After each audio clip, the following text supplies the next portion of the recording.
nun taalibe yi nga xam dañuy gàggantikoo sëriñ bi moom nattable wun ne sëriñ bi daraan digle lool jàngal ko fi bàyyi ko alquran nu far sax andi net li bi nga xam dafa am njariñ lool te sëriñ Alaaji Mbàkke andi ko ci téereem bi tudd garab ak Tuuba ca xaajub ñaareel ba te xëdwa tolloog ñaar fukk juróom-ñeent sëñ bi wax soxna Faatija doomam ne ko lixlaas gàtt na waaye mbiram gàttul su ngeen demee ci guddik ajjuma gannaaw bu ngeen jullee gee def leen Faatiha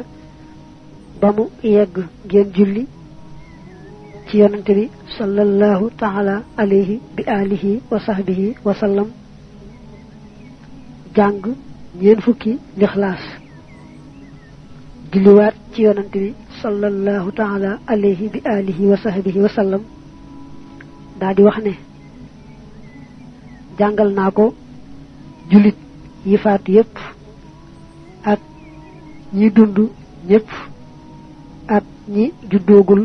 te suñu juddoo nara doon ay jullit su ngeen ko defee ka jëkk a faatu ba ca ka mujj a faatu ku ne dana am yoolub ñeen fukki lixlaas ku ci def loolu ba dem yawmal qiyaamati loo mën a séq ak doomu aadama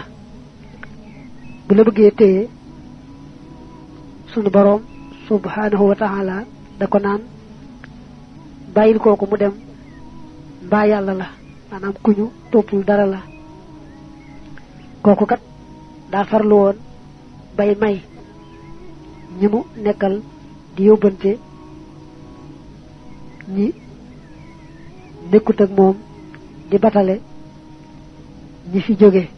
amul ak kenn àq. bul fàttee abonné